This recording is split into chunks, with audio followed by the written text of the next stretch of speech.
Stardate 52648, 0300 hours. Intimate relations resume. How the hell do you know when we're having intimate relations? There is no one on Deck 9, Section 12, who doesn't know when you're having intimate relations.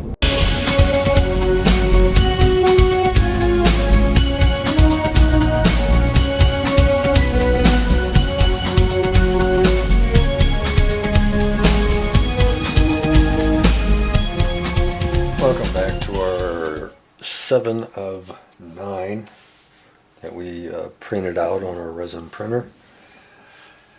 We've got a lot of work done. There's been a lot of priming, sanding, filling, rinse, repeat several times over and over.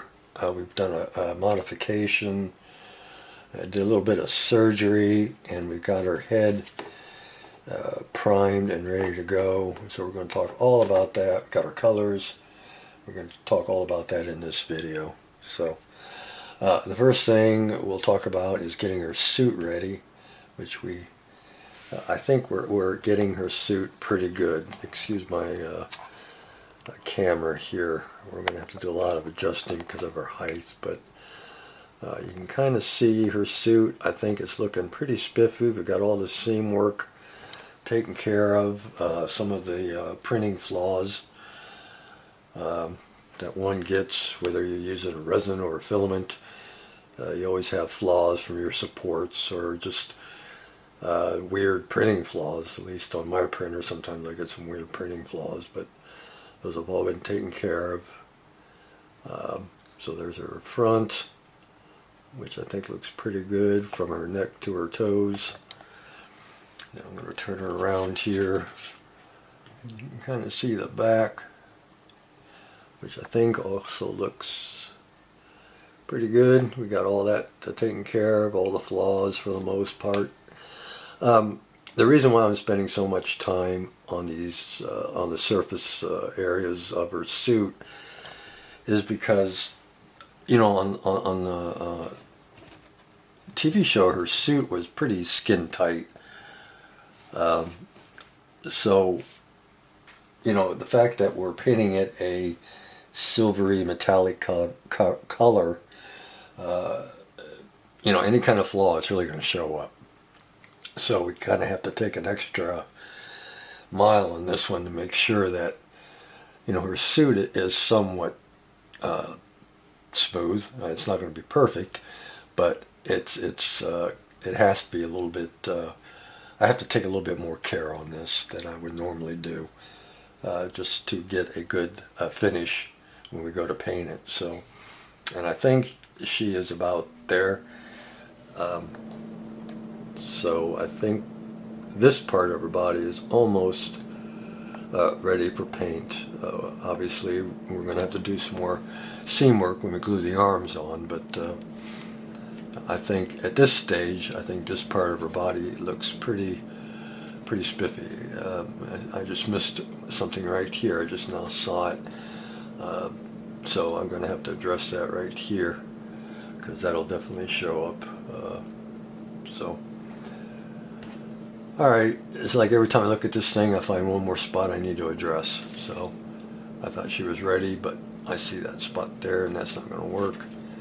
I also see one little spot right up here at her waistline, so I got two more areas I need to address. But anyway, that's where we're at on that. Okay. Next thing I wanted to do is get her head primed. And we've got our head primed in two different primers. We have the red oxide where her skin tone will be, and then we have the gray again where her hair is going to be, hair coloring will be. I did it that way because I think using red oxide below flesh tone, I think gives the flesh just a warmer color versus like gray primer. And obviously, since her hair is blonde, I wanted a gray primer underneath that for the blonde hair. So using our silly putty as a masking agent, I just put it over her face. Well, first I shot her with the red oxide, the entire head with red oxide. And then I put the silly putty over her, anywhere where there's going to be flesh. And then I shot the head again with the gray primer. And then that's what we have here. So that'll be, I think, work a little better. I think anyway, I seem to do better with my flesh tones when I'm putting it over a red oxide primer. Let me raise my camera up here. She's so tall it's kind of hard to always keep all of her in focus. There we go. So you can kind of see that. You can see her face a little better now that it's got some primer on it. So there is that. So that's her body, that's her head. They're both getting there. I thought the body was done, but as I said earlier, I got 2 more spots I need to address now on her body. Now the arms and hands. You know, I'm sitting here looking at them thinking, boy, this is going to be just a hassle no matter how I do it. It'd be so much easier if the hands were separate, kind of like the older warrior kits where the hands were separate. So I thought, you know what, I'm going to go ahead and cut the hands off, and that's exactly what I did. And what I'm doing is I just go completely around. I don't just cut, you know, and just start cutting all the way down. I actually follow the line of the sleeve, because if we do this right, when we go to reattach the hand, there shouldn't be any filler work. I mean, it'll just attach right on there, because you wouldn't normally have, not a seam, but you know, you would have a difference between the hand and the sleeve. The sleeves weren't that tight around the wrist, so we shouldn't have any filler work at all to do if I follow the line of her sleeve here. And that's what I'm doing. I'm just going around until we eventually break through and the hand falls off. And this is something that you really want to take your time with. Watch that resin dust. You don't want to bring too much of that. I don't think it's enough to where I got to worry about, but if there was a lot of dust being kicked up, you would definitely want to wear a mask. So we're just going to keep doing this over and over. I got a pretty good start on it. I didn't want to take too long on the camera.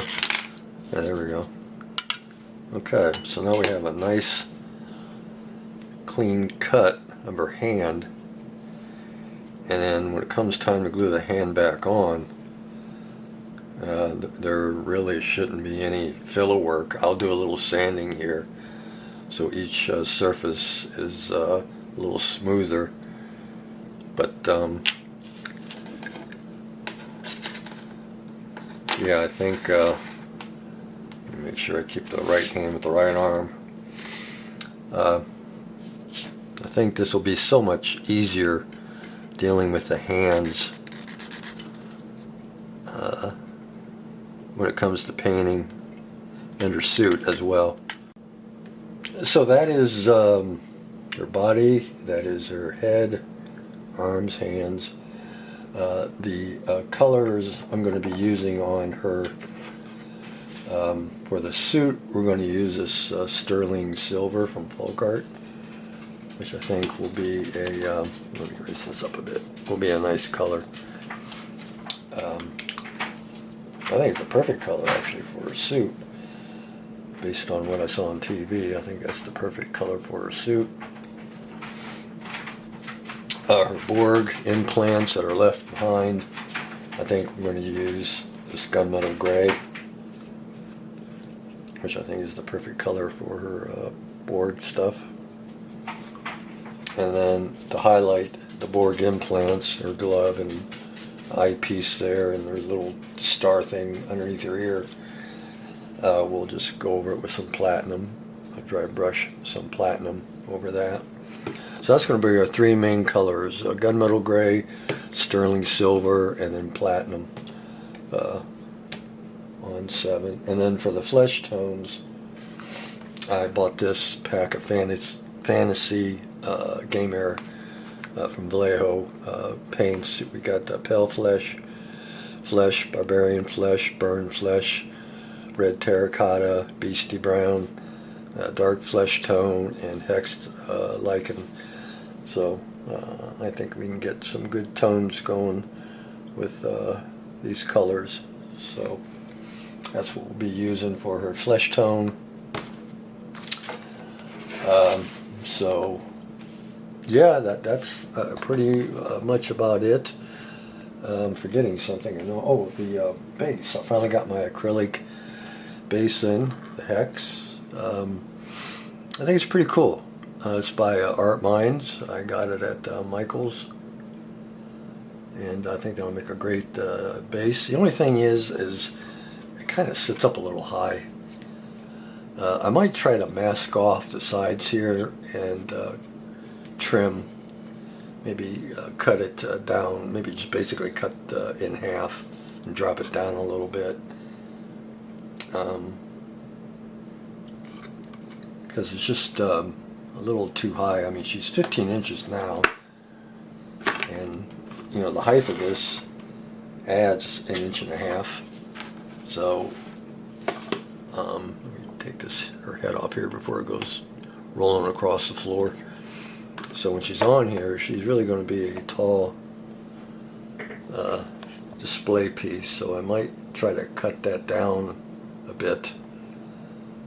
I just thought it would be cooler than the usual round wooden plaque that I normally use. Yeah, that's what we're going to be using for a base. And I haven't decided what we're going to do with the base yet, whether I'm going to paint it, leave it all clear. We can put lights underneath it, throw some light up on 7. I don't know. There's a lot of things we can do, and I haven't really crossed that bridge yet on what I'm going to do with it. But yeah, I do think it's pretty cool. So that will be her base. Alright guys, now I think that's it. Yeah, we're getting some minutes racked up. Alright, take care, and we will see you in our next update on 7.